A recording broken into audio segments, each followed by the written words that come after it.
অবশেষে আমি সেই মানুষটাকে খুঁজে পেলাম, যে মানুষটা আমাকে যথেষ্ট পরিমাণে সম্মান করে, শ্রদ্ধা করে, আমাকে হারানোর ভয় পায়, আবার আমার প্রতিটা কথাকেও প্রাধান্য দেয়। যদি আমার মন খারাপ থাকে, কোনো না কোনোভাবেই সে আমার মন ভালো করার কারণ হয়ে দাঁড়ায়। আবার মাঝে মাঝে একাকার অভিমান নিয়ে বলবে, তুমি না আমাকে একটুও ভালোবাসো না। তার এই অভিমান মাখা কথা শুনে আমি কেমন জানি তার মায়ায় পড়ে যাই।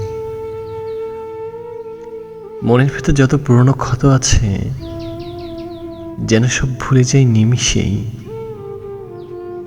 মনে হয় সে আমার খুব কাছের, খুবই আপন।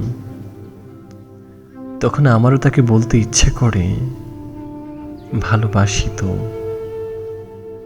ভালোবাসি তো, ভীষণ, ভীষণের মতন।